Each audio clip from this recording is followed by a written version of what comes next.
The Fed Reserve Chair in the U.S. just the other day played with the interest rates. The government has to set the enabling environment for business to thrive. So I would want to see the president go further and say, we're going to return the money to the banks. The money is sitting in the central bank, so push it back into the economy, but at a rate controlled by the central bank. How do we get states involved here?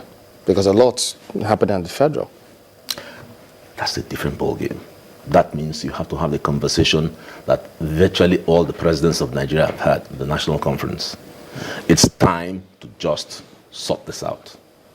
To then say, we can't have a federal system that is a pyramid with all the power. 98 items of power are in the hands of President Buhari, nothing below. So you have to rejig the system and put real power in the hands of the governors so they can get on with their business. And you don't have everybody jump into Abuja. Everything we talk about in the papers is Abuja, EFCC Abuja. Do you ever hear, where are you from? Somewhere in Edo State. Do I ever hear your state do anything? You are from Delta, I think. Nothing's happening. It's all about Abuja. That's the problem. So we got to break up. How do we break it up? By the resolutions we took at the national conferences that IBB started, down to the one I attended with Jonathan. Federalism. Rebalance the federal structure.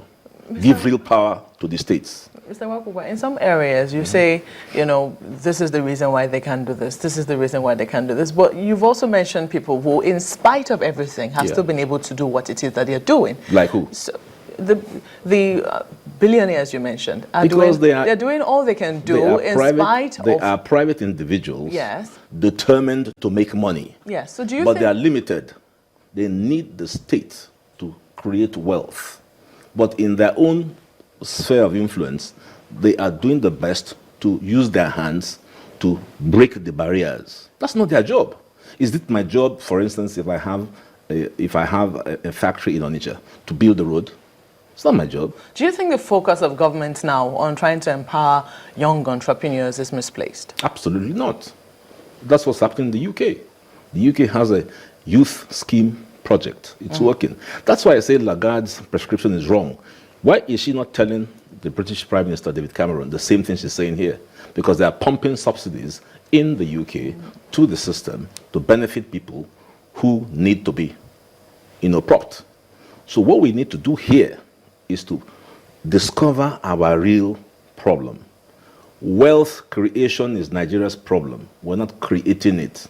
We do not need a single economist in the field. You know what Trump says when he looks at all the guys on the debating stage?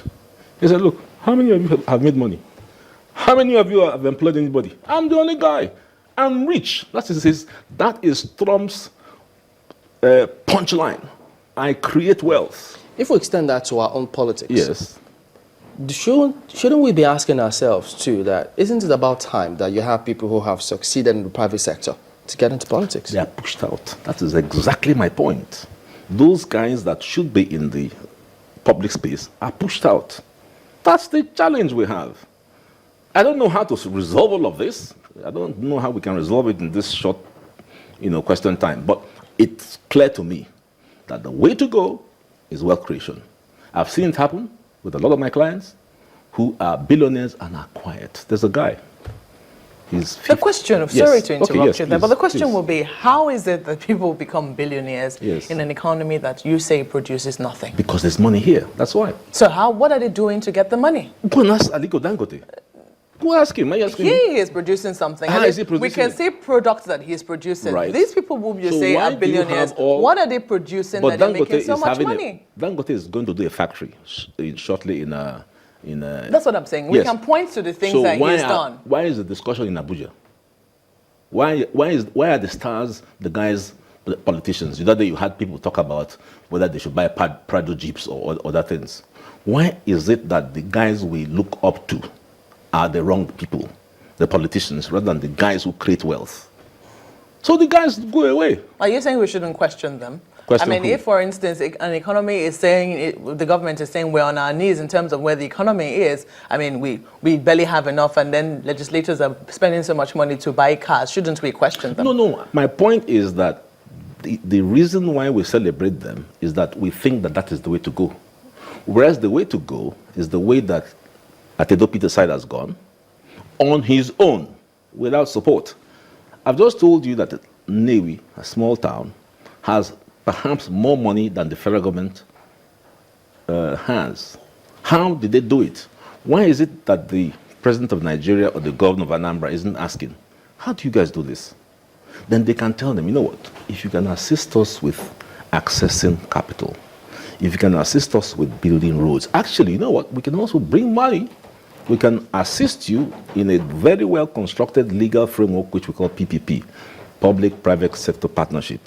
So we have 5 trillion naira to fix all the roads in Anambra, but you give us a 20-year concession to collect toll. Haven't we tried that before? It was corrupted. That's the problem. And then the reason for the corruption is that you have a legal system that has failed. So we just really need to have a president who says, I'm really going to fix this country. So I would give kudos to President Buhari for saying, I'm going to change things. That's number one. We can do it internally. That's number two. The third thing now is to really get our hands dirty by getting the policies right, by getting people who can fix things. What do we do about the legal sector, the judiciary? It needs to be absolutely dismantled. Absolutely. There is legal failure. We need to declare a state of emergency in the justice sector and get it and reassemble the whole process. Do you know, I was just looking at one of the key laws that can give a bounce to the economy. It's called the Factors Act. Now, small businesses are constrained by capital. So for instance, let me use my wife. She does heavy supply business. She supplies, for instance, to Shell, It takes Shell 3 months to pay because the invoices have been put in. In the UK, the Bank of England created Market Invoice. Market Invoice is a non-profit, you can Google it and see, Market Invoice is a non-profit enterprise that says, oh, Sulai, you've got an invoice from Shell. It's going to take you 3 months to get the money. I'm going to give you a discount on it. So you give it to Market Invoice. The invoice is 100 billion. They discount it and take it from you at 98 million. You go on with your business. So all you want to do is to drive your business. If we did that, if we introduced the legal framework of market invoices driven by the central bank, you're looking at employing a lot of people. So but are the banks not saying that potential as well? No, the banks are giving loans, not invoice discounting. Invoice discounting has not happened in Nigeria. Why? Because the Factors Act that drives it is dated 1899.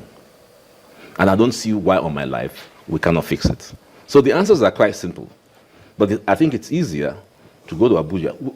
If you had a choice between going to a farm and digging the farm to plant cassava, or sitting in Abuja and getting that Prado for free and the car in Apo, chances are that, not you, but generally, greedy Nigerians are going to head to Abuja. We need to have this president change this thing. You know, I'm very happy that you at least give me some credit in terms of the choices I might make. But Yes. the thing is, you know, some people are saying that essentially what the president is trying to do is help us look in the direction of getting our hands dirty. Absolutely. And that's actually the option to take. Absolutely. But some people like... We have to do it. No choice. We must do it. And I want the president to put his weight behind that. We have to get people to get their hands dirty. Okay, unfortunately, that's where we have to anchor. We couldn't go to the maritime sector. That's a different kettle of fish entirely. But Mr. Olisabakoba, thank you very much indeed for coming on today. He's also a development economist, by the way. Well, time to development lawyer, not economist. Sorry, development lawyer. Time to flip over for a look at the headlines. And Aldo has got it again. Hello, Anne.